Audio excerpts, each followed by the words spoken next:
आप सभी बच्चों का पुनः स्वागत है हमारे एक नए वीडियो में। आज के क्लास में हम बात करेंगे पेरेंटल केयर इन फिशेस। मछलियों में पैतृक रक्षण किस प्रकार से होता है। आप अपने मोबाइल में बैकग्राउंड डायग्राम में ये देख पा रहे होंगे कि ये बहुत सारे मछलियों के छोटे छोटे बच्चे हैं। इन बच्चों को उनके पेरेंट्स या तो उसके मेल पेरेंट्स या फीमेल पेरेंट्स यानी कि उनके फादर या मदर के द्वारा उनके बच्चों को सुरक्षा दिया जा रहा है, उनके बच्चों का रक्षा किया जा रहा है। तो इस प्रकार की प्रोसेस को हम क्या कहेंगे? Parental care. एक प्रोसेस में समझते हैं इसको। देखिए, मान लीजिए ये एक मछलियों का कपल है, ये एक मेल है और ये फीमेल है। होता क्या है कि फीमेल अपने अंडों को बाहरी वातावरण में रिलीज कर देती है, जिस पानी में वो रहती है वहां पर रिलीज कर देती है, और मेल भी अपने स्पर्म को उस वातावरण में रिलीज कर देता है।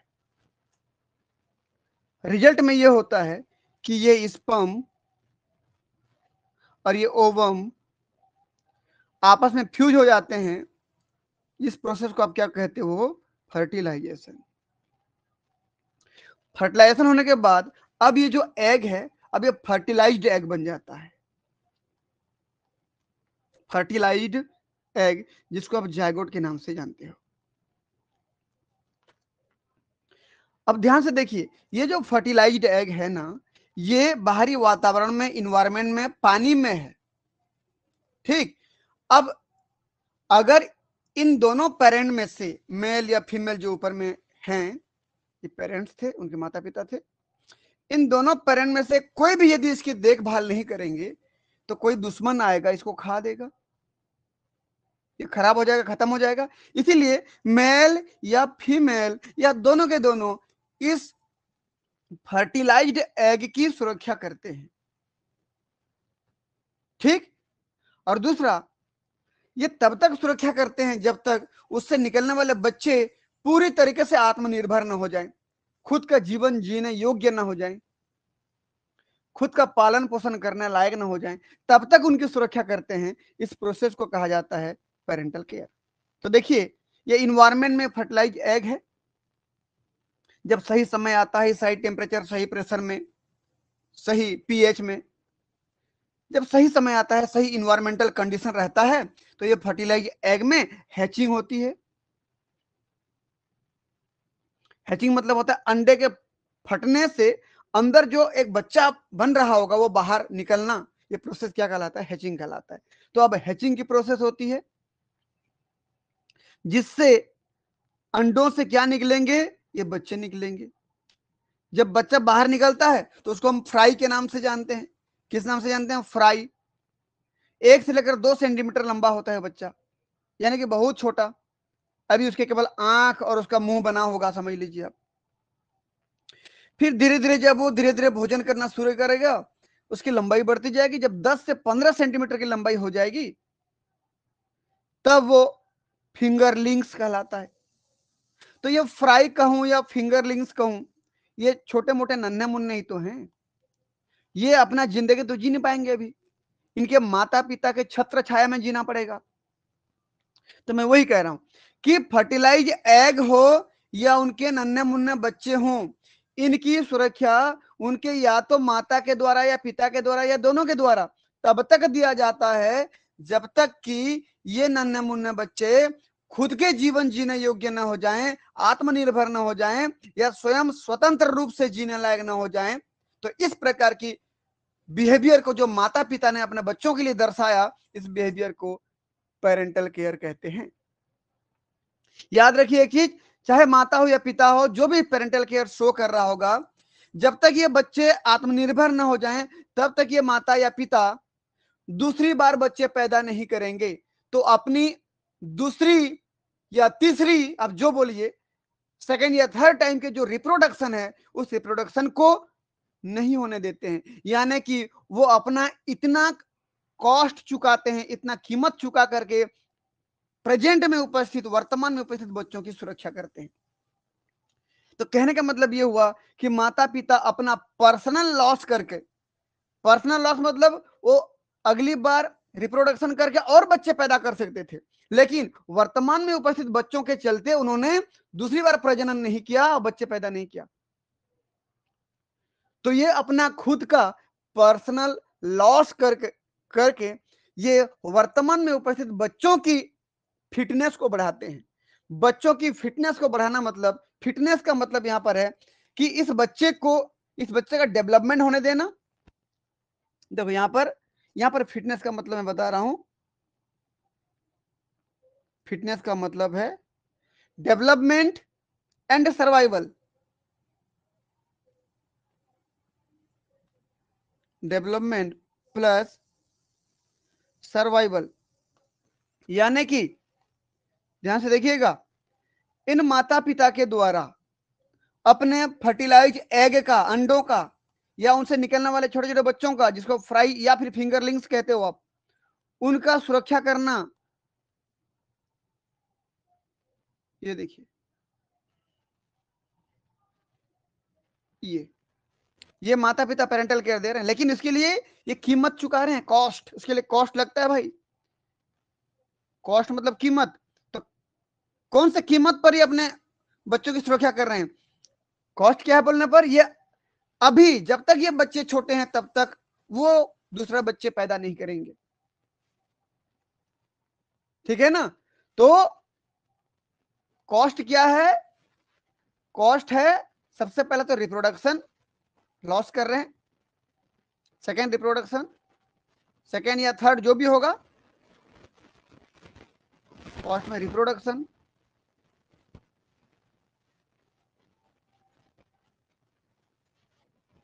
लॉस कर रहे हैं अपना सेकेंड रिप्रोडक्शन को। दूसरा चीज, सर्वाइवल को ये दांव पे लगा रहे हैं। सर्वाइवल मतलब ये माता पिता जीवित रहेंगे कि नहीं रहेंगे, ये इन बच्चों के लिए अपने जीवन को कुर्बान कर देते हैं। मतलब देखिए, ये छोटे छोटे बच्चे घूम रहे थे कहीं पर, कोई दुश्मन आ गया इन छोटे बच्चों को खाने के लिए, तो ये माता या पिता जो भी पेरेंटल केयर शो कर रहा है वो सामने आ जाती है या आ जाता है, और अपने हजारों बच्चों को बचाने के चक्कर में खुद अपने जान को जोखिम में डाल देती है। यानी कि उसके जिंदा रहना ये कंफर्म नहीं है कि जी पाएगा या मरेगा, मतलब अपनी सर्वाइवल को भी दांव पे लगा देते हैं। तो कॉस्ट क्या क्या है? पहला तो सेकंड रिप्रोडक्शन को लॉस कर देते हैं, और दूसरा सर्वाइबिलिटी को खतरे में डाल देते हैं। सर्वाइबिलिटी को खतरे में डाल देते हैं, और इतना करने के बाद उनको रिजल्ट में क्या होता है कि वो सोचते हैं, माता पिता ये सोचते हैं कि यदि हम अपनी जान को जोखिम में डाल करके अपनी दूसरी या तीसरी प्रजनन को रोक करके यदि हम वर्तमान में उपस्थित बच्चों की सुरक्षा करेंगे तो इन हजारों बच्चों से हजारों बच्चे, करोड़ों बच्चे पैदा होंगे। तो वर्तमान में उपस्थित बच्चों की डेवलपमेंट और सर्वाइवल को बढ़ाते हैं, और जब वो बच्चे बड़े हो जाते हैं, सेल्फ डिपेंडेंट हो जाते हैं, तब वो बच्चे फिर माता या पिता से अलग होकर के फिर अपनी दुनिया बसाते हैं, ठीक है। तो इस प्रकार से मैं क्या कह सकता हूं कि पेरेंटल केयर किसका कैरेक्टर होता है? माता या पिता के द्वारा, यानी कि पेरेंट्स के द्वारा अपने फर्टिलाइज्ड अंडों को, निषेचित अंडों को या फर्टिलाइज्ड एग को, या उनसे निकलने वाले छोटे मोटे ये नन्हे मुन्ने बच्चों को, जिनको फ्राई या फिंगरलिंग्स कहते हो, उनको तब तक सुरक्षा देना जब तक कि उनके बच्चे आत्मनिर्भर ना हो जाए, खुद का जीवन जीने योग्य ना हो जाए। इसके लिए माता या पिता को कीमत चुकानी पड़ती है, और ये कीमत ये है कि वो जब तक वर्तमान में उपस्थित बच्चे छोटे हैं तब तक वो दूसरी बार प्रजनन नहीं करेंगे, अपना सेकंड प्रजनन या थर्ड नंबर का प्रजनन की जो प्रोसेस थी उसको रोक देंगे, उतना उनका लॉस हो गया। और दूसरा, ये जीवित रहेंगे कि नहीं रहेंगे पता नहीं आगे के लिए। क्यों? क्योंकि कोई भी दुश्मन यदि इन छोटे मोटे बच्चों को, नन्हे मुन्ने बच्चों को अटैक करते हैं तो ये माता पिता अपने आप को आगे कर लेते हैं और अपने बच्चों को बचाते हैं। तो अपने जीवन आगे रहेगा कि नहीं रहेगा इस बात की भी कोई श्योरिटी नहीं है, ये कीमत है उनकी। और इस कीमत का फायदा ये होता है कि उनके हजारों बच्चे सरवाइव कर जाते हैं, डेवलप कर जाते हैं, जिंदा रह जाते हैं, और आगे जाके हजारों करोड़ों बच्चों को पैदा करते हैं। इस प्रकार उनका वंश आगे चलते रहता है। तो माता पिता के द्वारा इस प्रकार का प्रदर्शित किया गया बिहेवियर या व्यवहार पैतृक रक्षण या पेरेंटल केयर कहलाता है। चलिए कमेंट के फॉर्म में इसको पढ़ लेते हैं।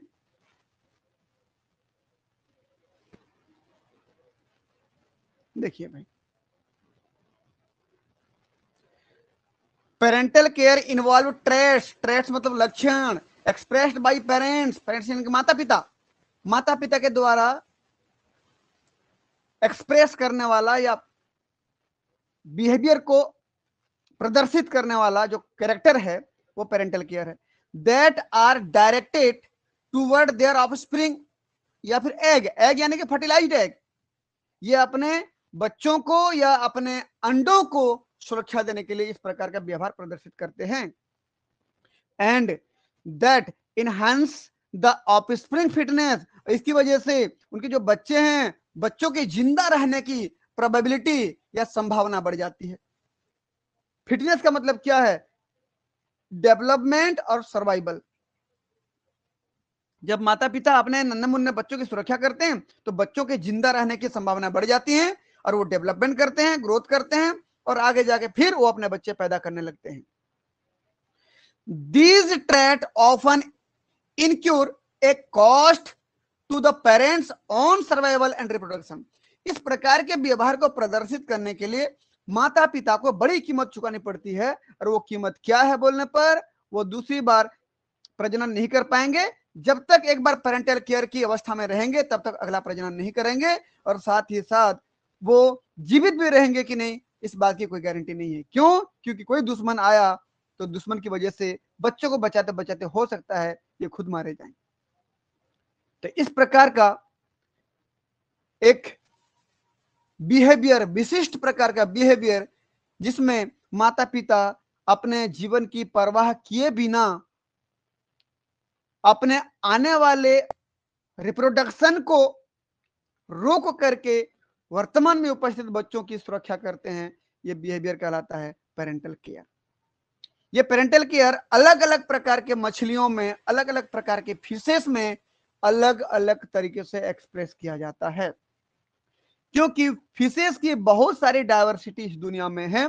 तो अलग अलग मछलियों के द्वारा अलग अलग प्रकार के पैतृक रक्षण की प्रक्रिया दर्शाई जाती है, जिसमें देखिए हमारे पास 8 प्रकार के पेरेंटल केयर हैं मछलियों में। बिल्डिंग ऑफ नेस्ट पहला है, कॉइलिंग अराउंड एग, अगला है अटैचमेंट टू द बॉडी, अगला है इंटेगुमेंट्री कप, अगला है शेल्टर इन माउथ, अगला ब्रूड्स पाउच, अगला मरमेड परसेस, अगला विविपेरिटी।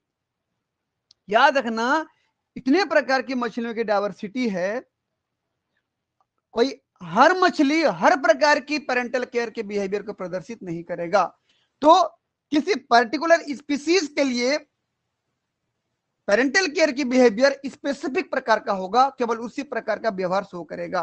तो इसीलिए ये जो 8 प्रकार के हैं, 8 प्रकार के पेरेंटल केयर में अलग अलग एग्जाम्पल आएंगे, और आप एग्जाम्पल को याद कर लीजिए, क्योंकि एग्जाम्पल कभी दूसरे में बदलेगा नहीं। ठीक है? तो हर मछली का क्या एग्जाम्पल है या हर मछली किस प्रकार का पेरेंटल केयर शो करता है, उसको जरूर याद करिएगा। इधर उधर उलट पुलट के मत लिखिएगा, सब गड़बड़ हो जाएगा। ठीक है, चलिए आगे देखते हैं। सबसे पहला देखते हैं building of nest. Building of nest मतलब घोंसला का बनाना। घोंसला मछलियां जो है 3 प्रकार से बनाती हैं। कितने प्रकार से बनाती हैं? 3 प्रकार से। सबसे पहला देखिए तो हमारे पास है स्टिकल बैक फिश, कॉमन नाम स्टिकल बैक फिश, जिसका साइंटिफिक नाम है गैस्टेरोस्टियस एट्यूलिएटस, और दूसरा है बोफिन, साइंटिफिक नाम है एमिया काल्वा, इन नॉर्थ अमेरिका। उत्तरी अमेरिका में ये 2 मछली तालाबों में किस प्रकार के बिहेवियर को शो करते हैं। तो होता क्या, देखिए तो इनमें जो मेल होता है ना, देखिए इधर देखिए, ये वाला मेल है, ये मेल है और ये फीमेल है। तो मेल क्या करता है? मेल अपनी किडनी से कुछ चिपचिपे पदार्थों को, स्टिकी केमिकल को निकालता है, और ये केमिकल को उस पानी के निचली सतह पर जो घास फूस होते हैं, वेजिटेशंस होते हैं, उनके ऊपर डाल देता है, और घास फूस को आपस में जोड़ देता है, और जोड़ करके घोंसला जैसा एक जगह तैयार करता है। ये मेल कर रहा है ना। फीमेल आती है, उस घोंसले के अंदर अंडे देती है, और अंडे दे करके वो खुद निकल लेती है, भाग जाती है। ठीक, फीमेल आई, अंदर में अंडे को दे दी। चलिए मैं अंडे बना दे रहा हूं, थोड़ा सा देख लीजिए आप। ये अंडे दे दिए अंदर में, और ये फीमेल वहां से भाग गई। अब मेल क्या करेगा, जिसने घोंसला बनाया था वो क्या करेगा, उस अंडे को जाके निषेचित कर देगा, फर्टिलाइज कर देगा, अपना स्पर्म निकालेगा, वो फर्टिलाइज हो जाएंगे, जैसे कि अभी हमने बाहर देखा था, पिछले स्लाइड में देखा था। देखिए याद रखना एक चीज हमेशा, कि जब शरीर के बाहर फर्टिलाइजेशन होता है ना, वो एक्सटर्नल फर्टिलाइजेशन कहलाता है, और जब फर्टिलाइजेशन शरीर के अंदर होता है, इंटरनल फर्टिलाइजेशन कहलाता है। तो मछलियों में मैक्सिमम फर्टिलाइजेशन ना एक्सटर्नल होता है, इसको याद रखना। एक्सटर्नल फर्टिलाइजेशन मैक्सिमम होता है बॉडी के बाहर। ठीक, तो सेम ऐसे यहां भी स्टिकल बैक फिश गया, अपने स्पर्म को रिलीज किया, फीमेल के द्वारा दिए गए अंडों को निषेचित किया, फर्टिलाइज किया। फर्टिलाइज करने के बाद अब इन फर्टिलाइज अंडों की सुरक्षा ये मेल तब तक करेगा जब तक कि उस अंडे से छोटे छोटे बच्चे यानी कि फ्राई फिंगरलिंग्स बाहर ना आ जाए। तब तक ये क्या करेगा, देखिए ये चारों तरफ राउंड मार रहा होगा और इसका पेट्रोलिंग कर रहा होगा, चारों तरफ से सुरक्षा कर रहा होगा। यहां पर देख लीजिए जो रियल डायग्राम है वो ये है, इधर मेल है और ये फीमेल है। ये मेल क्या कर रहा है देखिए, तो यहां पर सबसे पहले तो घोंसला बनाया था, मान लीजिए ग्रीन वेजिटेशन के द्वारा घोंसला बना दिया था, अपने किडनी से स्टिकी केमिकल निकाल करके, चिपचिपा पदार्थ निकाल करके तालाब की निचली सतह के घास फूस को जोड़ करके घोंसला बनाया था। फीमेल आई, अंडे दे दी, अंडे दे के फीमेल निकल गई, तो ये मेल गया स्पर्म निकाल के उन अंडों को निषेचित किया, फर्टिलाइज किया, और चारों तरफ से सुरक्षा तब तक देगा जब तक कि उस अंडे का हैचिंग ना हो जाए और अंडे से बच्चे पैदा ना हो जाए, तब तक ये चारों तरफ घूमता रहेगा। ठीक, चलिए आगे बढ़ते हैं। देखिए, तो male secrete sticky chemical from kidney and form nest in the aquatic vegetation. ठीक है, मेल जो है अपने किडनी से चिपचिपा पदार्थ निकाल करके तालाब की निचली सतह पर पाए जाने वाले जो घास फूस होंगे, वेजिटेशन होंगी, उनको चिपका करके आपस में घोंसला तैयार करता है। Female lays their egg in the nest, उस घोंसले में फीमेल अंडे देती है, निकल लेती है। Male protect around the nest, अब मेल उसको जाके पहले निषेचित करेगा, फर्टिलाइज करेगा, और चारों तरफ से क्या करेगा, प्रोटेक्ट करेगा, सुरक्षा देगा जब तक वहां से बच्चे पैदा ना हो जाए। तो ये हो गया ग्रीन वेजिटेशन में घोंसले बनाना। अगला क्या देखिए, तो अफ्रीकन लंग फिश, नाम साइंटिफिक नाम प्रोटोप्टेरस। अगला अमेरिकन लंग फिश, साइंटिफिक नाम लेपिडोसायरन। इसमें क्या करते हैं देखिए, तो जो दोनों में ही जो मेल होते हैं ना, इसके मेल मेल क्या करते हैं, मान लीजिए समुद्र में है तो समुद्र की निचली सतह पे जाकर के, या तालाब में है तो तालाब की निचली सतह पे जाकर के जो कीचड़ होगा, कीचड़ को हटा हटा करके गड्ढा बनाएंगे। देखिए गड्ढा बन गया, गड्ढा बनाने के बाद फीमेल आएगी और वहां पर छोटे छोटे अंडों को दे देगी ऐसे। ये अंडे देने के बाद फीमेल फिर निकल जाएगी, अब फिर मेल आएगा, मेल क्या करेगा देखिए, अपना स्पर्म निकालेगा, स्पर्म जाके इसको फर्टिलाइज करेंगे, फर्टिलाइज करने के बाद अब ये फर्टिलाइज एग हो जाएगा, जैकेट बन जाएगा। अब ये मेल इन फर्टिलाइज अंडों को चारों तरफ से सुरक्षा तब तक देगा जब तक कि इस अंडे का हैचिंग ना हो जाए और वहां से छोटे छोटे बच्चे पैदा ना हो जाए। ये मेल था, फीमेल तो अंडे देके निकल गई। तो गड्ढा जिसने बनाया था उस वाटर बॉडी की निचली सतह पर, यानी कि तालाब की निचली सतह पर, वो मेल था, और वही अंडों को तब तक सुरक्षा करेगा जब तक कि बच्चे पैदा ना हो जाए। फीमेल का काम यहां पर केवल है उन गड्ढे में आके अंडे दे करके निकल जाना, अंडे को निषेचित करना और उसकी सुरक्षा करना मेल की जिम्मेदारी है। और ये हमारे पास है प्रोटोप्टेरस यानी कि अफ्रीकन लंगफिश, और ये है लेपिडोसायरन यानी कि अमेरिकन लंगफिश। ये भी मेल है और ये भी गड्ढा बनाता है, उस गड्ढे में फीमेल आके अंडे देती है, अंडे दे दी, और फिर ये अपना स्पर्म निकालता है, और ये स्पर्म जाके अंडों को फर्टिलाइज करते हैं। फर्टिलाइज करने के बाद ये मेल इसकी सुरक्षा तब तक करते रहता है जब तक कि अंडे का हैचिंग होकर के बच्चे पैदा ना हो जाए। तो यहां पर मिट्टी को हटा करके गड्ढे बनाया जा रहा है। तीसरा सबसे इंपॉर्टेंट केस क्या देखिए तो ये मिल रहा है किसमें, सियामीज फाइटिंग फिश, जिसको बेट्टा के नाम से जानते हैं साइंटिफिक नेम। अगला है पैराडाइज फिश, मैक्रोपोडस के नाम से जानते हैं। इनमें दोनों में मेल, यानी कि अब तक जो पढ़ा हमने सब में मेल थे, है ना, मेल। अब ध्यान दी, फीमेल तो सबसे पहले क्या करेगी देखिए तो, फीमेल तो अंडे को बॉडी से बाहर निकाल दी पानी में। जैसे पानी में निकाल देती है, मेल क्या करता है, सभी अंडे को अपने मुख के अंदर ले लेते हैं, माउथ के अंदर, मुंह के अंदर।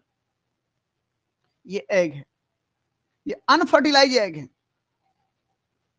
ठीक है। लेकिन ये जब अनफर्टिलाइज एग था तो सबसे पहले क्या करेंगे देखिए तो, ये मेल अपना स्पर्म निकालेंगे, ये स्पर्म आएंगे, इसको फर्टिलाइज कर देंगे। अब कैसा हो जाएगा ये फर्टिलाइज एग, तो इन फर्टिलाइज एग को ये मेल अपने मुंह में ले लेंगे और म्यूकस से मिलाएंगे।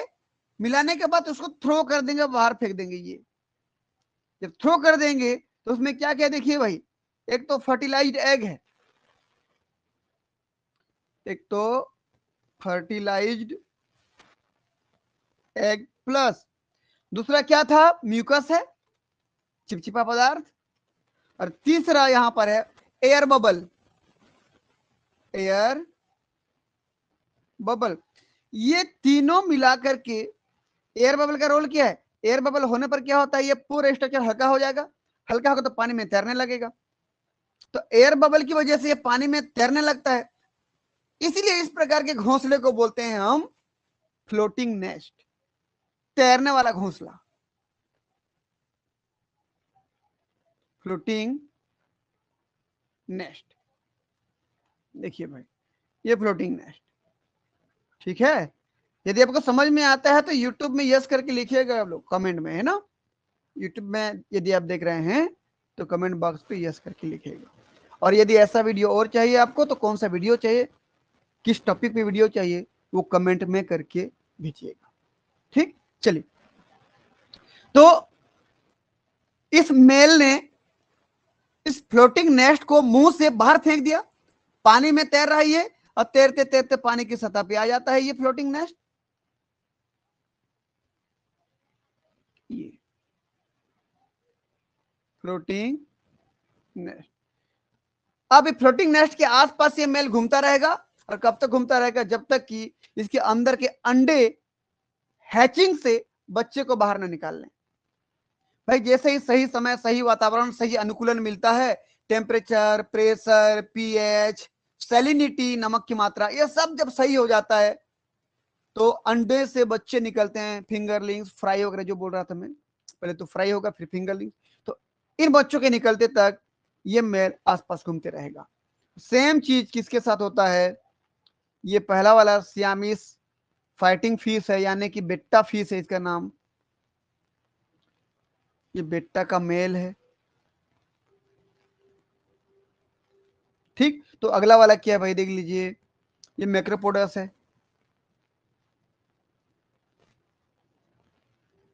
मैक्रोपोडस का मेल है ये, ठीक। ये मेल का सिंबल समझ जाएंगे ना जी, ये मेल, मेल। यहां भी सेम चीज, फीमेल के द्वारा दिए गए अंडों को पहले तो ये मेल क्या करेगा, निषेचित करेगा, देखो फर्टिलाइज एग बन जाएगा, इसको अपने माउथ में ले लेगा, म्यूकस से मिक्स करेगा, मिक्स करने के बाद बाहर थ्रो करेगा, थ्रो करेगा, फिर ये धीरे धीरे फ्लोट होने लगेगा, तैरने लगेगा।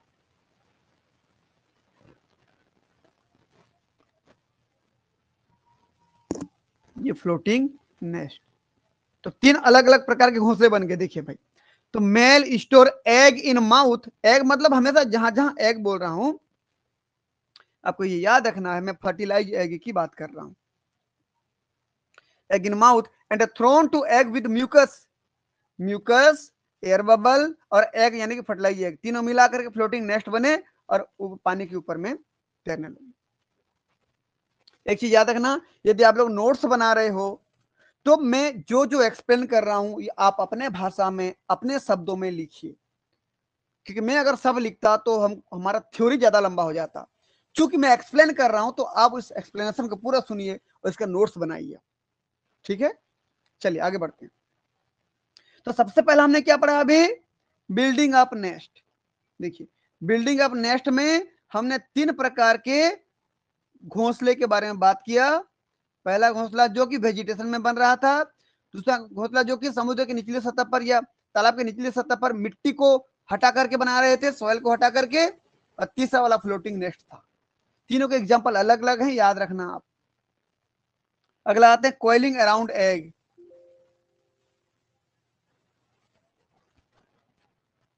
देखिए अगला coiling around egg, rock gunnel fish या बटर फिश, फॉलिस के नाम से जानते हैं इसको, याद रखना फॉलिस बहुत ही इंपॉर्टेंट एग्जांपल है। इसमें भी कौन, मेल। अब तक सब मेल पढ़ा हमने, है ना।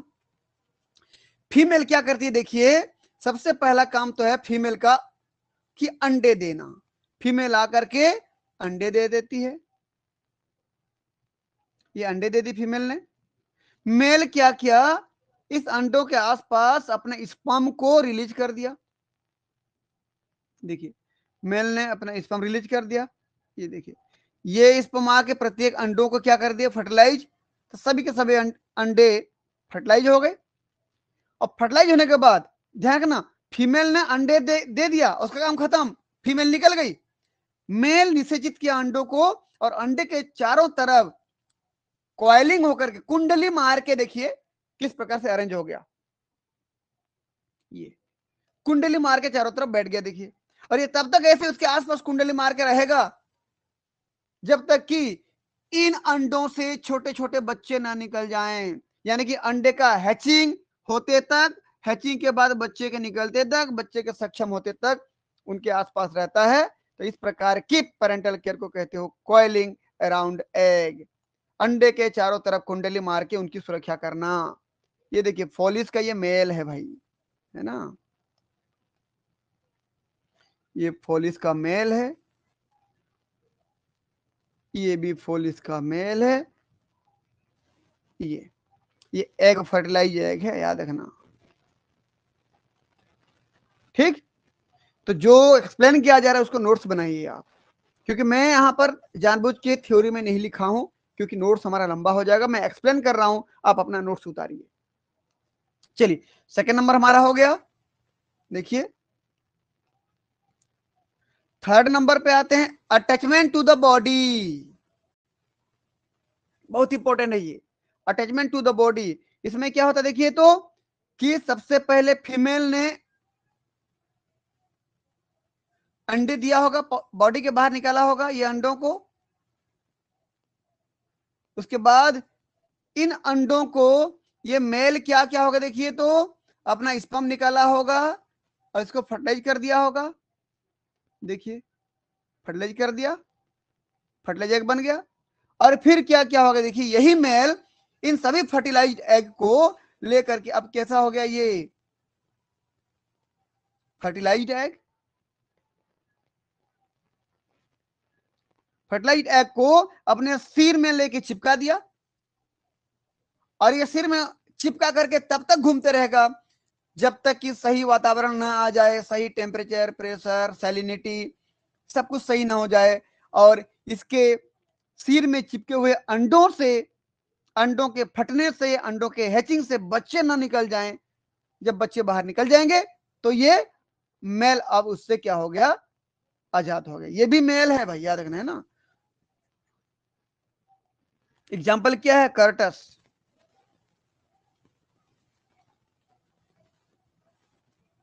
ये अगर आप डायग्राम बनाएंगे तो ये देखिए, ये फर्टिलाइज्ड एग, ठीक है ना, ये कर्टस। ऐसे मैं प्रयास किया हूं कि एक रियल डायग्राम रहे, एक रियल स्पेसिमेन रहे, ऑर्गेनिज्म रहे, और दूसरा आप पेन में कैसे बनाओगे, कॉपी में, वो डायग्राम रहे। तो इस प्रकार ये कर्टस का मेल अपने बॉडी में अंडों को चिपका के सब तरफ घूम रहे हैं, पूरे पानी में सब तरफ। इसलिए हमने क्या नाम दिया इसको, attachment to the body, body में चिपका करके सुरक्षा देना। इसको नर्सरी फिश कहते हैं। नर्सरी मतलब उनका नरिशमेंट यानी कि पालन पोषण सब अपने बॉडी में चिपका के कर रहा है। अगला नाम क्या है, फोर हेड ब्रूडर। फोर हेड मतलब उसके सिर के अग्र भाग पर चिपका करके उनका लालन पालन करना। या इनक्यूबेटर फिश, इनक्यूबेशन करना मतलब उनके बच्चे पैदा होते तक उनको संभाल के अपने बॉडी में चिपका के रखना। या hump head, hump head fish, hump मतलब कुबड़ होता है भाई, इसका सिर कुबड़ के जैसे दिख रहा है, देखो तो ये ऐसे जिस प्रकार से ऊंट के पीठ में कुबड़ होता है, ऐसे इसके सिर में कुबड़ जैसी स्ट्रक्चर दिख रही है, इसको क्या बोलते हो, हम्प हेड फिश। का जो मेल होता है इस काम को करता है। क्योंकि फीमेल ने क्या दिया था भाई, फीमेल ने तो अनफर्टिलाइज एग निकाले थी ना वो तो, चलिए यहां लिख दे रहा हूं, फीमेल ने जो एग निकाला था वो तो अनफर्टिलाइज था।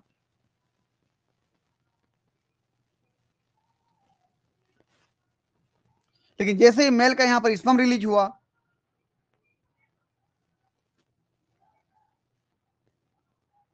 ये क्या हो गया, फर्टिलाइज्ड एग। अब इस फर्टिलाइज्ड एग को मेल अपने सिर में चिपका देगा। ठीक, चलिए तो तीसरा भी हमारा हो गया भाई, देखो बहुत सिंपल है ना, बस एग्जांपल याद रखना भाई आप लोग। चलिए अगला चौथे नंबर पे आते हैं, इंटेगुमेंट्री कप्स। इंटेगुमेंट मतलब क्या होता है, हमारा बाहरी आवरण जो होता है ना शरीर का, जिसको स्किन के नाम से जानते हो, स्किन में हेयर एयर सब आ जाएंगे, पूरा बाहरी आवरण क्या कहलाता है, इंटेगुमेंट कहलाता है। तो कुछ मछलियां हैं, देख लीजिए, ये इंटेगुमेंट्री का चौथा नंबर नाम है बेंजो कैटफिश। एस्प्रिडो के नाम से ज्यादा फेमस है ये, इसका साइंटिफिक नाम यही है। इसमें फीमेल और बैंडेड बेंजो कैटफिश प्लेटिस्टेकस, ये याद रखना, इसमें भी फीमेल। यानी कि इंटेगुमेंट्री कप बनाने का काम फीमेल का है। अब तक मेल का पढ़ा हमने, अब फीमेल की बात कर रहे हैं। होता क्या देखिए, तो अब एक फिश को देखिए, जैसे इसका नाम है ये एस्प्रिडो फिश है, ये एस्प्रिडो, इसका पीठ वाला भाग दिख रहा है, देखिए पीठ से देख रहे हो डॉर्सल भाग से, और वेंटर उसी का पेट को देख रहे हो तो पेट वाला ये, ठीक। ये इसका नाम क्या है भाई, लिख देते हैं, चलिए एस्प्रिडो।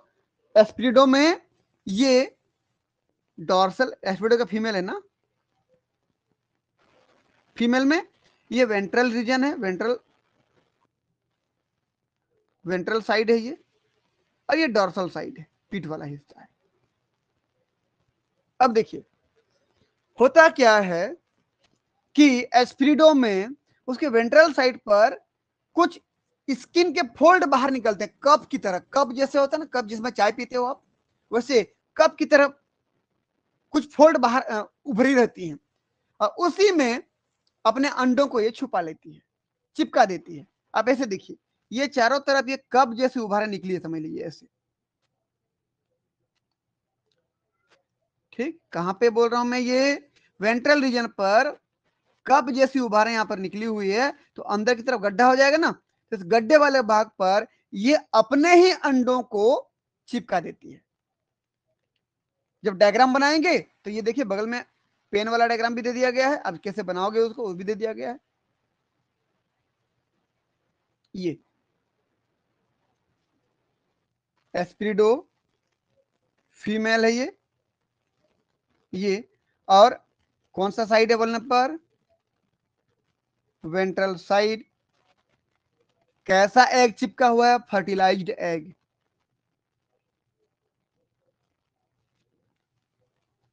एग ये कहां पे है, ये पूरा कप बना हुआ है, ऐसे करके कप बना है, तो उसको बोलते हैं इंटेगोमेंट्री कप, कप जैसा गड्ढा बन गया भाई।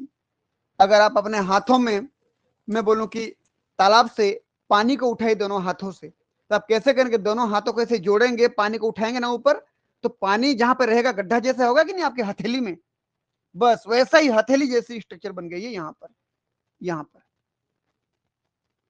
यहाँ पर हथेली जैसी स्ट्रक्चर बन गई है, ऐसे उसको मैं बोल रहा हूँ कप, क्योंकि इंटेगुमेंट से बना हुआ है। शरीर के बाहरी आवरण का जो स्किन था उसके फोल्ड होने से बना हुआ है, तो उसको बोलते हो इंटेगुमेंट्री कप। ठीक, चलिए भाई देख लेते हैं, कमेंट पढ़ लेते हैं। चलिए, integumentary outfold on ventral region for storing egg. किसको स्टोर करने के लिए था? ये एग को स्टोर करने के लिए था। किसमें होता है? एस्पिरिडो में, और दूसरा प्लेटिस्टिकस में। बैंडेड बेंजो कैटफिश जो है ना, ये है, देखिए बैंडेड है, शरीर पर थोड़ा सा बैंड बैंड जैसी स्ट्रक्चर होगी। देखो ये, देखो ये कैटफिश मतलब समझते हो? वे मछलियां जिनमें मूछ पाई जाती हैं, जिससे टेंगारा है, टेंगना जिसको बोलते हो, मोंगरी जिसको बोलते हो, ठीक है, क्लेरियस बेट्रिकस बोलते हो ना। हाँ, तो चलिए, इसके शरीर में बैंड बैंड दिख रहे हैं ना, इसलिए इसको क्या बोला गया? बैंडेड बेंजो कैटफिश।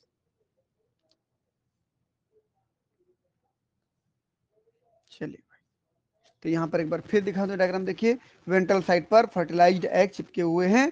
ये क्या की होगी? सबसे पहले अपने अंडे को शरीर से बाहर निकाली होगी, मेल इसके ऊपर स्पर्म निकाला होगा, स्पर्म जाके एग को फर्टिलाइज कर दिया होगा, फिर ये मछली जाके अपने पेट वाले रीजन पर इसको बाहर की साइड पर जो गड्ढा बना था, कप जैसे बना था, वहां पर चिपका दी होगी। इस प्रकार से अपने पेट में चिपका करके, कप के अंदर चिपका करके चारों तरफ घूम रही है, और तब तक घूमेगी जब तक कि इन फर्टिलाइज्ड एग से हैचिंग होकर के नन्हे मुन्ने बच्चे पैदा ना हो जाएं। ये हो गया हमारा चौथा नंबर।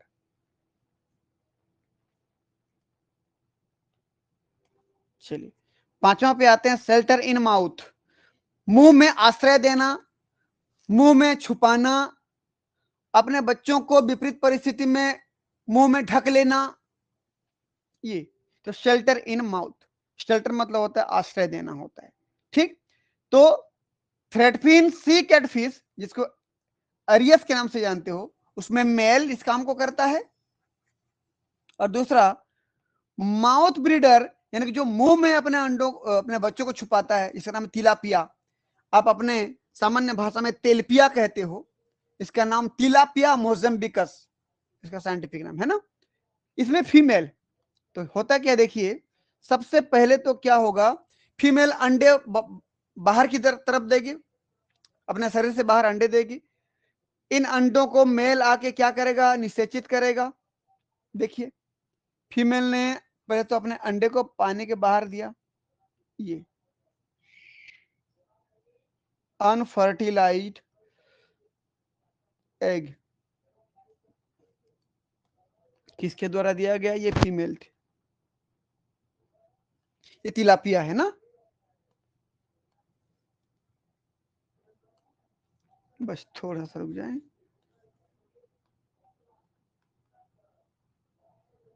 ठीक, अब मेल क्या करेगा? आकर के अपने स्पर्म को निकालेगा। जब स्पर्म निकालेगा तो क्या हो जाएगा? एग का क्या हो जाएगा? फर्टिलाइजेशन। देखिए, मेल ने स्पर्म निकाला, स्पर्म ने जाके इसको फर्टिलाइज किया, तो फर्टिलाइजेशन हो गया, बन गया जायगोट, यानी कि फर्टिलाइज्ड एग।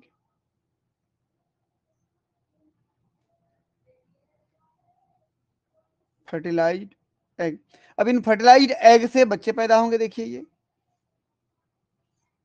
ये अब इन बच्चों को इसके मम्मी या उनके माता जी फीमेल सब तरफ घुमाती है, जहां भी जाती है साथ में लेके जाती है, उनकी सुरक्षा करती है। लेकिन जैसे ही कभी खतरा महसूस होता है ना, तो उसकी माँ अपने मुंह को खोल देती है, ओपन कर देती है, गुफा की तरह खाली हो जाएगा। तो सारे बच्चे उस खतरे को डर करके, खतरे को महसूस करके, सारे बच्चे अपनी माँ के मुंह में घुस जाते हैं और वहां पर छुपे रहते हैं। जब खतरा टल जाता है तो उसकी माँ फिर मुंह को ओपन कर देती है, खोल देती है, तो सारे बच्चे फिर बाहर निकलते हैं और चारों तरफ फिर घूमते हैं। ठीक है, ये तो रियल डायग्राम दिखाया हूं मैं, और इधर उसका बने बनाए पेन में डायग्राम है, अब जो अपने कॉपी में बनाओगे। ठीक, यहाँ पर देखिए, ये छोटे छोटे बच्चे मुंह से निकल रहे हैं, मुंह के अंदर जा रहे हैं, है ना। ये हो गया। तो during the dangerous and unfavourable condition, जब खतरनाक स्थिति आती है, विपरीत परिस्थिति आती है, परिस्थिति अनुकूलित नहीं रहती है, तब fry hide in mouth of female, जो फ्राई रहते हैं ना, अभी जो बच्चे पैदा हुए थे, अंडे से निकले थे, वही बच्चे फीमेल के माउथ में, फीमेल तिलापिया के माउथ में जाके छुप जाती है। यहां पर जो बोला गया देखिए तो थ्रेड फिन सी कैटफिश एरियस, जिसका मेल बोल रहा हूं, ये मेल है। देखिए ये मेल, ये अपने बच्चों को माउथ में बिल्कुल तिलापिया की तरह छुपाता है। उसमें मेल है, इसमें फीमेल है। तो ये हमारा हो गया 5वां नंबर, पेरेंटल केयर कंप्लीट। अब आते 6वां नंबर, ब्रूड पाउच। देख लीजिए, ये बड़ा जबरदस्त इंटरेस्टिंग है। ब्रूड पाउच, ब्रूड पाउच मतलब एक ऐसा कैविटी जहां पर अंडों को नरिशमेंट दिया जाता है, न्यूट्रिशन दिया जाता है, प्रोटेक्ट किया जाता है, बचा के रखा जाता है, उस पाउच को ब्रूड पाउच कहते हैं। ठीक। और मजे की बात क्या है कि ये मेल में होता है, इन मेल। ये देखिए तो सी हॉर्स, हिप्पोकैम्पस जिसको कहते हो आप, हिप्पोकैम्पस में मेल। ठीक। और ये हमारे पास है सिनग्नेथस, जिसको पाइप फिश के नाम से जानते हो। पाइप फिश देखो तो बिल्कुल पाइप की तरह लंबा दिख रहा है, ये पाइप फिश, इसका भी मेल, ये मेल। सिंबल समझ लेना भाई, ये मेल है। ठीक। तो इनके वेंट्रल रीजन पर, वेंट्रल भाग पर, पेट वाले भाग पर क्या पाए थे, देखिए तो मेल में ही होता है। ये जो दिख रहा है ना, यहां पर क्या पाया जाता है, ब्रूड पाउच पाया जाता है। इसका छेद है, देखो दिख रहा होगा हल्का सा। तो यहां पर क्या पाया था, देखो ये इतना इतना ब्रूड पाउच है। तो होता क्या, ध्यान से देखिएगा, फीमेल जब अंडे देती है ना, फीमेल ने अंडे दिया, चलिए भाई कर लेते हैं। देखिए फीमेल ने अंडे दिया, ये अनफर्टिलाइज एग, इन अंडों को निषेचित करने के लिए मेल ने अपना क्या निकाला, स्पर्म निकाला था, ये निकाला था। देखिए ये, अब क्या होगा, फर्टिलाइज्ड एग हो जाएगा, ये निषेचित हो जाएगा। अब ये फर्टिलाइज्ड एग हो गया।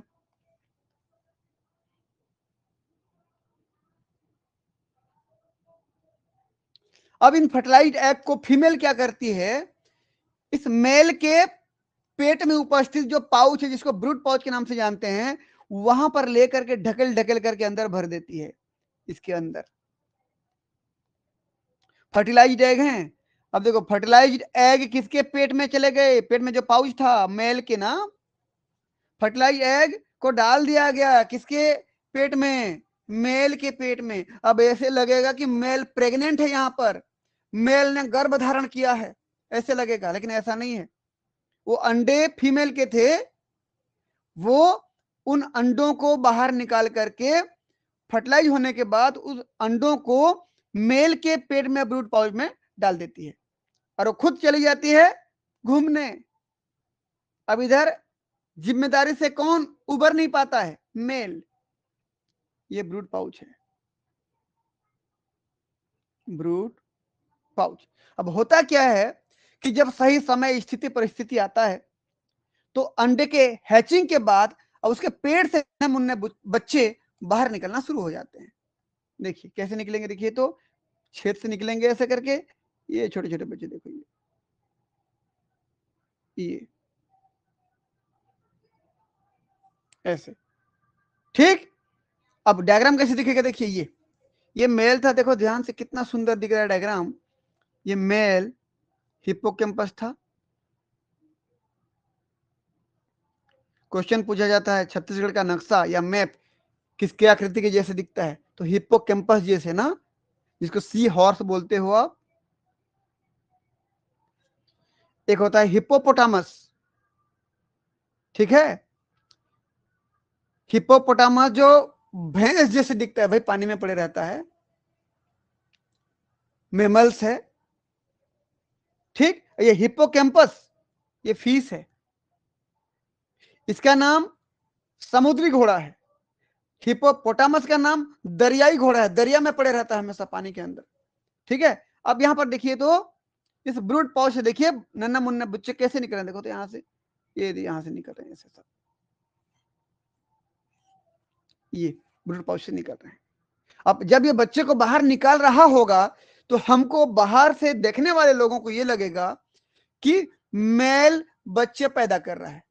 बिल्कुल ऐसा नहीं है, मेल तो केवल उसको पालने तक की जिम्मेदारी लिया था अपने पेट में, पेट यानी कि ब्रूड पाउच में, हालांकि अंडा उसका नहीं था, फीमेल का था।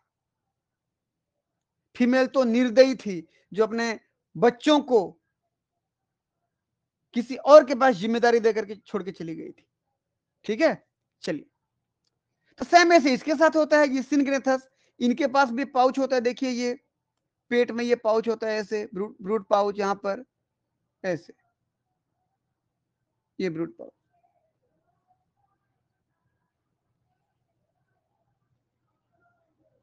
ये ब्रूड पाउच। ठीक है, सेम चीज यहां भी होता है। तो ये सी हॉर्स, ये पाइप फिश, तो brood pouch in male seahorse and pipefish. समझ में आया? तो मैं जो बोला हूं सभी को लिखिएगा आप लोग अपने भाषा में। ब्रूड पाउच हमेशा याद रखना मेल में होता है, मैं कई बार बोल चुका हूं, आपके एग्जाम्स में पूछे जाते हैं। ठीक है, तो ब्रूड पाउच किसको कहते हैं कि मेल के उदर वाले भाग पर, पेट वाले भाग पर, वेंट्रल भाग पर जो एक पाउच पाई जाती है, जो कि फर्टिलाइज अंडों को श्रेय देती है, आश्रय देती है, और जब वो तैयार हो जाते हैं तो वहां से बच्चों को बाहर निकालती है छिद्र के द्वारा। ठीक, तो ये हो गया, छठवां नंबर हमारा कंप्लीट हो गया।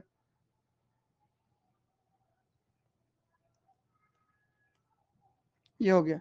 अब सातवां नंबर पे आते हैं, मरमेड पर्सेस। पर्स यानी समझते हो थैला, ये मरमेड मतलब होता है जलपरी, तो जलपरी के बटुए, थैला यानी कि बटुआ। ठीक, तो एग्जांपल में देख लीजिए कि बैंडेड होर्न शार्क, साइलियम, साइलियम याद रखना आप, ये तो ऊपर वाला बाहर जो लिखा हूं कॉमन नेम है, ब्रैकेट में जो लिखा है साइंटिफिक नेम है। ये ओविपेरस शार्क है, याद रखना अंडे देने वाले शार्क हैं, फीमेल ही तो अंडे देगी, तो फीमेल है। क्रिएट पाउच ऑन एल्गी, ये साइलियम का डायग्राम देखिएगा आप,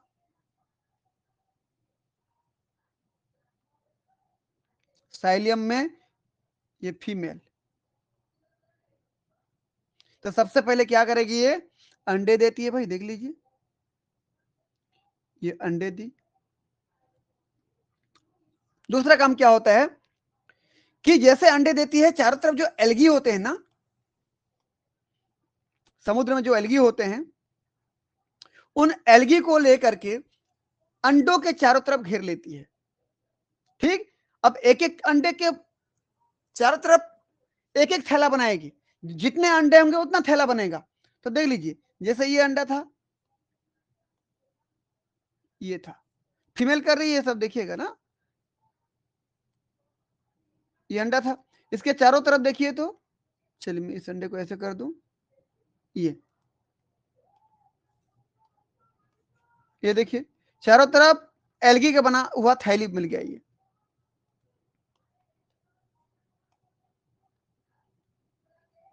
ये एल्गी। तो फीमेल ही क्या करती है, अंडे देती है और एल्गी को उस अंडों के चारों तरफ लपेट देती है और जा करके कहीं पर चिपका देती है। तो देखिए रियल वाला जो है डायग्राम में दिखा रहा हूं, देखिए ये देखिए तो, ये जो पीला कलर का जो पाउच दिख रहा है ना, ये एल्गी है, इसके अंदर अंडे को छुपा दी है। उसके अंदर अंडा जब सही तरीके से डेवलप होगा, सही मिनरल, सही न्यूट्रिएंट, सही टेम्परेचर, सही लाइट, सही प्रेशर, सही पीएच, जब सब कुछ सही रहेगा, अंडा हैचिंग होगा, वहां से छोटे छोटे बच्चे निकलेंगे, बेबी शार्क निकलेंगे, साइलियम, और वो शार्क इस एल्गी को काटेंगे अपने दांतों से, काट करके वहां से बाहर निकलेंगे। ये देखिए, ये भी दिख रहा है, देखिए उसके अंदर बेबी शार्क दिख रहा है, देखिए ये काट करके बाहर निकलेंगे। तो ये हो गया मरमेड पर्सेस। तो इन थैलों को हम क्या बोलते हैं, जलपरी के बटुए। एक पॉकेट की तरह तो है, एक झोला की तरह है, एक थैला की तरह है, जिसको क्या कह रहे हैं हम लोग, मरमेड पर्सेस। मरमेड यानी कि जलपरी, पर्सेस यानी कि बटुआ, थैला, ठीक। हालांकि कोई रियल वाला जलपरी तो होता नहीं है, तो हम ये मान लेते हैं कि ये साइलियम जो है जलपरी है, तो इसकी जो साइलियम जो फीमेल है वो अपने अंडों को सुरक्षित रखने के लिए, पेरेंटल केयर देने के लिए एल्गी उनके चारों तरफ एल्गी लपेट देती है, ये कहूं कि एल्गी का थैला बना देती है, और उसके अंदर अपने एक एक अंडों को अलग अलग थैली में भर के पानी में छोड़ देती है, ठीक। तो इस प्रकार का पाउच बना करके बच्चों को सुरक्षा देना क्या कहलाता है? Through mermaid purses, mermaid purse बना करके, जलपरी के बटुए बना करके अपने अंडों को सुरक्षा दिया जाता है। चलिए,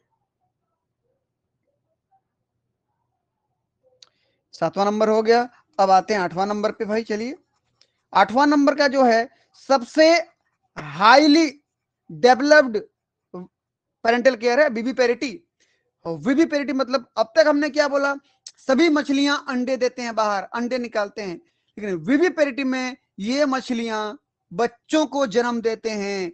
जिस प्रकार से मेमल्स बच्चे पैदा करते हैं, हम इंसान, गाय, बैल, भेड़, बकरी, सुअर, ये लोग जो बच्चे को बॉडी से बाहर निकालते हैं, बच्चे पैदा करते हैं, अंडे नहीं देते ना ये लोग, मेमल्स अंडे नहीं देते। तो सेम ऐसे सभी फिश तो अंडे देते हैं, लेकिन जो विविपेरिटी में जो फिश आएगा स्कॉलियोडॉन, वो अंडे नहीं देगा बल्कि बच्चे पैदा करेगा डायरेक्ट। और बच्चे पैदा करना सबसे बड़ा पेरेंटल केयर हुआ ना।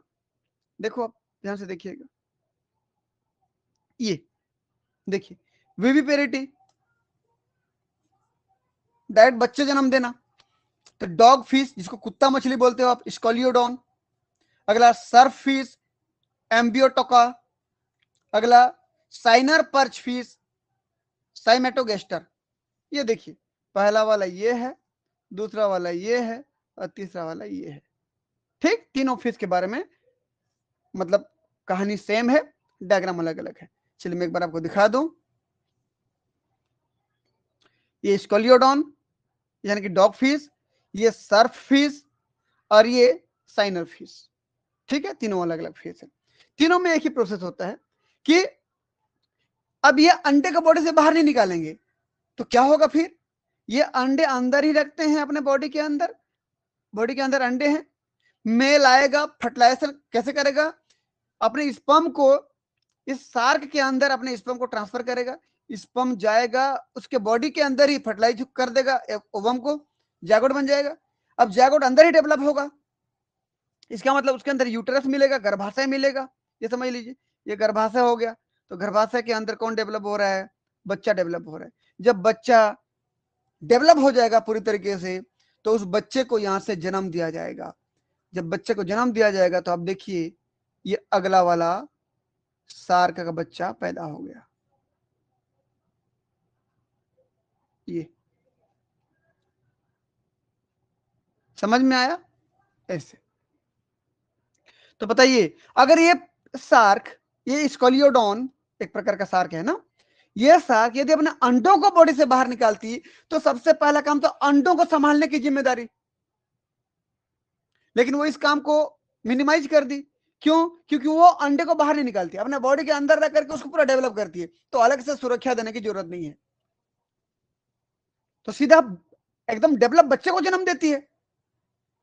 तो इससे बड़ा पेरेंटल केयर क्या चाहिए? और इनके माताजी के द्वारा इतनी ज्यादा सुरक्षा दिया जा रहा है इनको, कि जब बच्चा बाहर निकल रहा है उस बच्चे को कोई टेंशन ही नहीं है। अंडे अगर बाहर निकालते तो अंडे के फूटने के चांसेस थे, कोई खा देता उसके चांसेस थे। ये तो सीधा बेबी को बाहर निकाल रही है, तो खतरा बहुत कम है इनके बच्चों को। इसलिए इनके सर्वाइबिलिटी की रेट, जिंदा रहने की रेट ज्यादा है। तो तीनों के साथ वही होगा, ठीक है। इसका मतलब अंदर ही फर्टिलाइजेशन हुआ कि नहीं? अंडे तो अंदर ही थे, अंदर ही फर्टिलाइजेशन होगा। देखिए, तो फर्टिलाइजेशन एंड डेवलपमेंट इंटरनल हो जाएगा, तो इंटरनल फर्टिलाइजेशन हो गया। अब तक सभी में पढ़ा हमने मछलियों में एक्सटर्नल फर्टिलाइजेशन, इसमें इंटरनल फर्टिलाइजेशन हुआ। डायरेक्ट यंग वन प्रोड्यूस, मतलब बर्थ, बेबी सर को बर्थ किया गया, पैदा किया गया, बर्थ बेबी शार्क, ठीक। High protection and high parental care, भाई उसका बच्चा डेवलप कहां हो रहा था? शरीर के अंदर हो रहा था, तो हाई पेरेंटल केयर में था वो, और हाई प्रोटेक्शन में था, कोई दिक्कत नहीं थी। Viviparity describe the highest degree of parental care and provide maximum protection to young ones. सबसे बेहतर और डेवलप प्रकार का पेरेंटल केयर विविपेरिटी ही है, क्योंकि इसमें खतरा कम है और जीने के चांसेस ज्यादा हैं, क्योंकि उनको बॉडी के अंदर रखा जा रहा है। समझ में आया ना? ठीक है, एक बार सेव कर लेते लोग ना।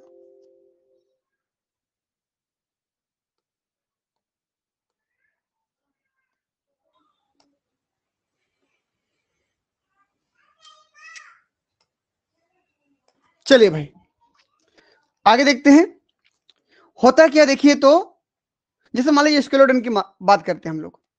ये स्केलियोडॉन का मान लीजिए डॉग फिश का ये गर्भाशय है। तो इस गर्भाशय में क्या होता है कि जो छोटा बेबी डेवलप हो रहा है उसके पेट के अंदर, भाई अंडे अंडे डेवलप होंगे, एम्ब्रियो बनेगा। मान लीजिए ये एम्ब्रियो है, ये देखिए ये एम्ब्रियो है। इस एम्ब्रियो को भोजन कहां से मिलेगा? तो देखिए ये पूरा योग सैक है, अंदर भोजन रहता है, ये पूरा योग सैक है। तो स्केलेटन जो फीमेल स्केलेटन थी उसके गर्भाशय में प्रत्येक बच्चे के लिए जितना भी एम्ब्रियो डेवलप हो रहे होंगे सबके लिए अलग अलग योग सैक होगा। और इस योग सैक के प्लेसेंटा के द्वारा, योग सैक प्लेसेंटा दिख रहा है कि योग सैक प्लेसेंटा के द्वारा, देखिए ये योग सैक था, योग सैक का प्लेसेंटा देखिए ये सब प्लेसेंटा है। योग सैक प्लेसेंटा के द्वारा बच्चे तक, जो बच्चा डेवलप हो रहा है वहां तक न्यूट्रिशन पहुंचता है, नरिशमेंट पहुंचता है। ठीक, और हर बच्चे के लिए अलग अलग प्रकार के योग सैक प्लेसेंटा होंगे। जितना बच्चे डेवलप हो रहे होंगे एक फीमेल स्केलेटन के गर्भाशय में, जितना बच्चे होंगे सबके लिए अलग अलग प्लेसेंटा होगा, सबके लिए न्यूट्रिशन अलग अलग होगा, सबके लिए अलग अलग योग सैक होगा। ऐसा योग सैक अगर 5 बच्चे हैं तो 5 योग सैक होगा और 5 प्लेसेंटा होंगे अलग अलग बच्चे के लिए। ठीक है, चलिए भाई तो ये कहां का डायग्राम दिख रहा है आपको? ये स्केलियोडॉन के, फीमेल स्केलियोडॉन के गर्भाशय का स्ट्रक्चर था, ये यूटेरस ऑफ स्केलियोडॉन। ठीक, देख लेते हैं। इन विविपेरस इलेस्मोब्रैंक स्केलियोडॉन, विविपेरस मतलब बच्चे पैदा करने वाले जो शार्क हैं, इलेस्मोब्रैंक मतलब होता है कार्टिलेजिनस फिश, यानी कि जिन वे मछलियां जिनकी अंतः कंकाल यानी कि शरीर के अंदर का ढांचा हड्डी का नहीं बना होता, अस्थि का नहीं बना होता, बल्कि उपास्थि का बना होता है, उनको इलेस्मोब्रैंक फिश कहते हैं, जैसे स्केलियोडॉन। ठीक है, तो चलिए, तो इन विविपेरल इलेस्मोब्रैंक या Scoliodon egg develop in the uterus, गर्भाशय में डेवलप होता है। तो सार्क के अंदर गर्भाशय है, फीमेल सार्क के अंदर। The mucus lining of the uterus form fluid field protective compartment one for each embryo. तो गर्भाशय के अंदर म्यूकस मेम्ब्रेन की बनी हुई थैली पाई जाएंगी, प्रत्येक एम्ब्रियो के लिए अलग अलग थैली होंगी। ईच एम्ब्रियो रिसीव नरिशमेंट, प्रत्येक एम्ब्रियो प्राप्त करते हैं भोजन, बोल रहे कहां से? From uterine tissue through yolk sac placenta. ठीक है, वही चीज है कि यदि किसी फीमेल स्केलियोडॉन के अंदर 5 यदि एम्ब्रियो डेवलप हो रहे हैं तो पांचों एम्ब्रियो के लिए अलग अलग योग सैक होगी, अलग अलग प्लेसेंटा होंगी और पांचों को अलग अलग भोजन मिलेगा। ठीक है, तो इससे बेहतर और पेरेंटल केयर क्या ले सकते हो आप कि खाना पीना सब पेट के अंदर हो रहा है, गर्भाशय के अंदर हो रहा है, बाहर का कोई खतरा ही नहीं है, बच्चा जब पूरा मैच्योर हो जाएगा तो पैदा होगा। तो इससे बड़ी बेहतर और क्या पेरेंटल केयर लोगे आप? ठीक है, चलिए, तो अभी हमने कितना पेरेंटल केयर पढ़ा है? 8 पेरेंटल केयर पढ़ लिया। तो इन 8 पेरेंटल केयर को पढ़ने के बाद आप अपने मन में क्या इसका कंक्लूजन निकल पाएंगे? कंक्लूजन यानी कि उपसंहार, उपसंहार यानी कि पूरा पढ़ने के बाद आपके दिमाग में क्या चीज आता है कि मछली में पेरेंटल केयर किस प्रकार का है, क्या चीज को साबित करता है, ये आप अपने ही लैंग्वेज में लिखिएगा। चूंकि मैं यहां पर लिख दिया हूं तो मैं पहले बोल दे रहा हूं अपना वाला, अपने साइड का व्यूज रख रहा हूं मैं। आप अपना साइड का व्यूज अपने उत्तर पुस्तिका में लिखेंगे। क्या बोले देखिए तो कि the conclusion is that fees parental care is a diverse and instinctive behaviour that significantly boost of spring survival. क्या बोल रहा है कि पूरा पढ़ने के बाद, फिश के पेरेंटल केयर को पढ़ने के बाद यह समझ में आता है कि फिश का पेरेंटल केयर बहुत डाइवर्स है। डाइवर्स मतलब अलग अलग प्रकार की मछलियों में अलग अलग प्रकार के विशिष्ट प्रकार के पेरेंटल केयर देखने को मिलता है। और ये इंस्टिंक्टिव बिहेवियर है। इंस्टिंक्टिव बिहेवियर मतलब ये बिहेवियर कहीं से सीखते नहीं है ये लोग, इनको इनके माता पिता के द्वारा उनके बच्चों में भेजा जाता है। जैसे मैं इसकी बात कर रहा हूं, किसी एक की बात कर लेते चलिए। ये जैसे ये हमारे पास कर्टस फिश है। इस कर्टस फिश में जो मेल है फर्टिलाइज अंडों को अपने सिर में चिपका के रखेगा। ये तो इसको सिखाया किसने? किसी ने नहीं सिखाया। जैसे इसकी उम्र हो गई, ये समझ गया कि मुझे ऐसा करना है। इनके जो बच्चे पैदा होंगे उनको भी कोई नहीं सिखाएगा, वो भी ऐसे ही उस उम्र में करने लगेंगे। तो जिस काम को करने के लिए सीखना नहीं पड़ता, माता पिता के द्वारा उसको ट्रांसफर कर दिया जाता है जीन्स के द्वारा, तो उसको बोलते हैं इंस्टिंक्टिव बिहेवियर। बिहेवियर दो प्रकार के होते हैं, एक तो होता है इंस्टिंक्ट बिहेवियर, दूसरा लर्निंग। लर्निंग बिहेवियर को सीखना पड़ता है चीजों को करने के लिए, और इंस्टिंक्ट को सीखना नहीं पड़ता, बल्कि माता पिता के द्वारा जनरेशन टू जनरेशन, पीढ़ी दर पीढ़ी ट्रांसफर होते जाता है। तो पेरेंटल केयर बिहेवियर भी ये इंस्टिंक्टिव बिहेवियर है, माता पिता के द्वारा बच्चों तक ट्रांसफर हुआ है। किस प्रकार का पेरेंटल केयर शो करना है, प्रदर्शित करना है, कभी कोई सीखता नहीं है, बल्कि उस उम्र में वो अपने आप जान जाता है। ठीक है। Even though it can come at cost to parent, जब भी कोई फीस अपना पेरेंटल केयर प्रदर्शित कर रहा है, बच्चों को सुरक्षा दे रहा है, सुरक्षित रख रहा है, बचा रहा है, तो इसके लिए उस माता या पिता को कीमत चुकानी हो रही है। कीमत यह है कि वो जब तक पेरेंटल केयर की स्थिति में है तब तक अगले बच्चे पैदा नहीं कर सकते। दूसरा चीज ये कि वो पेरेंटल केयर के दरमियान उनको कई बार जान को जोखिम में डालना होगा, दुश्मनों के सामने अपने आप को लाना होगा, तो कभी भी मर सकते हैं। तो सर्वाइवल इनका कंफर्म नहीं है कि जी पाएंगे कि मर जाएंगे। अगला है strategies range from laying many egg to elaborate nest building, guarding and mouth brooding with care provided by male, female और both sexes।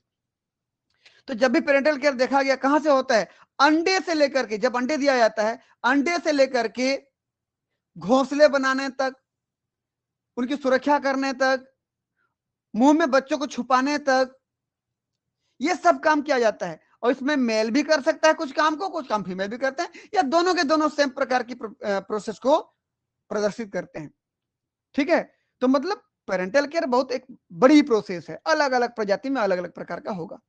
Ultimately this behaviour is a critical evolutionary development for the continued existence of many fish species. Finally अगर मैं ये कहूं कि अगर parental care न होता तो क्या होता, आप खुद देखिए। पेरेंटल केयर न होता तो ये जो स्केलिटन की बात कर रहा हूं मैं, ये अपने अंडे को बाहर निकाल देता, ऐसे ही छोड़ के चला जाता, अंडे को कोई आके खा लेता, खत्म, उनकी प्रजाति खत्म हो जाती, उनके वंश खत्म हो जाते।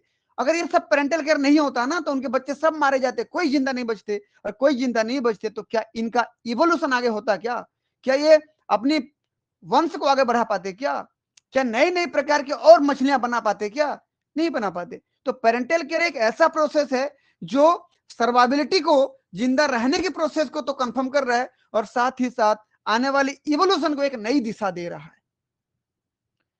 ठीक है।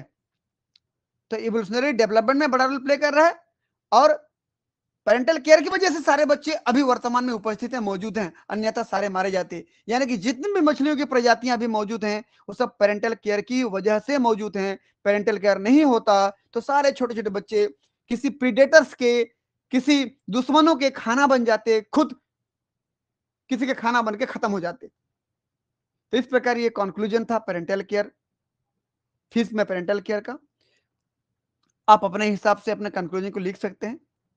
यदि आपको हमारा वीडियो पसंद आता है तो वीडियो को लाइक करें, चैनल को सब्सक्राइब करें, और अपने दोस्तों के बीच में वीडियो को शेयर करें ताकि उनको भी इस प्रकार का वीडियो मिलता रहे। और यदि किसी नई प्रकार का वीडियो आपको चाहिए तो कमेंट बॉक्स पे जरूर लिखें। तो ठीक है बच्चों, मिलते हैं नेक्स्ट क्लास में, तब तक के लिए बहुत बहुत धन्यवाद। गुड नाइट, शुभ रात्रि।